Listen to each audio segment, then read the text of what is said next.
मोदी जी के नेतृत्व में 80 करोड़ लोगों को फ्री में राशन दे रहा है और दूसरी तरफ पाकिस्तान है 23 करोड़ लोग भूखों मर रहे हैं। वहां पर 23 करोड़ की कुल आबादी और वो अभी भूख से मर रही है। इसीलिए मैं आपसे कहना चाहूंगा, जो पाकिस्तान का राग अलाप रहे हैं, 4 जून का उनका बोरिया बिस्तर बंद करके पैक करके उनको बोलो जाओ पाकिस्तान, भारत पे बोझा मत बनो, पाकिस्तान में जाके अब भीख मांगो। बहनों और भाइयों, एक तरफ भारत अपने 80 करोड़ लोगों को फ्री में राशन की सुविधा का लाभ दे रहा है, दूसरी तरफ पाकिस्तान में भूख से बिलबिलाते पाकिस्तानी लोग आपके सामने हैं। जितनी पाकिस्तान की आबादी है उससे बड़ी आबादी को भारत ने पिछले 10 वर्ष में गरीबी रेखा से उभारने में मदद की है। 25 करोड़ लोग गरीबी रेखा से उभरे हैं भारत के अंदर। भारत में जातिवादी और परिवारवादी राजनीति करते हैं। पहले जाति के नाम पर आपको लड़ाएंगे, फिर आपके हिस्से का बंदर बांट करवाने का काम करेंगे। यही तो काम किया था इन्होंने, यही तो काम कर रहे हैं, यही तो इनके कारनामे हैं। आज मैनिफेस्टो पढ़िए कांग्रेस और समाजवादी पार्टी का। ये मैनिफेस्टो इंडी गठबंधन क्या क्या बताता है। ये मैनिफेस्टो बताता है, इन्होंने कहा है कि अगर कांग्रेस की सरकार आई तो अनुसूचित जाति, जनजाति और पिछड़ी जाति के आरक्षण को ये लोग मुसलमानों को दे देंगे। क्या आप इसको स्वीकार करेंगे क्या? अरे तो बाबा साहब भीमराव अंबेडकर का अपमान है, भारत की मूल भावनाओं का अपमान है। बाबा साहब भीमराव अंबेडकर ने कहा था धर्म के आधार पर भारत के अंदर आरक्षण नहीं हो सकता, क्योंकि यही आधार देश के विभाजन का कारण बना था। और संपत्ति का सर्वे करवाने के बाद इनके द्वारा कहा जाता कि संपत्ति का सर्वे करवाने के बाद यह उस पे एक वरासत टैक्स लगाएंगे।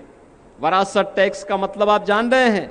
आपके बाप दादों ने, आपके ग्रैंडफादर ने, आपके फादर ने जो संपत्ति अर्जित करके आपको विरासत के रूप में दी है, इसमें से आधी संपत्ति ये कांग्रेस और समाजवादी पार्टी के लोग ले लेंगे। फिर ये पाकिस्तान, बांग्लादेशी घुसपैठियों को, रोहिंग्या को बांटने का काम कर देंगे इसी संपत्ति को। क्या अपनी संपत्ति में आप क्या इनको बंदर बांट करने देंगे क्या? आपके बाप दादों की खून और पसीने की कमाई में क्या ये लूट मचाएंगे क्या? क्या इनको सेंधमारी करने की छूट देंगे क्या? और दूसरा, बहनों और भाइयों, मैं इसीलिए कहता हूं कि कांग्रेस और समाजवादी पार्टी के अंदर उनका घोषणा जो कहती है, वो ये कहती है कि हम वरासत टैक्स लगाएंगे। ये वरासत टैक्स कुछ और नहीं, ये औरंगजेब का जजिया कर है, जजिया कर। क्या जजिया कर देंगे?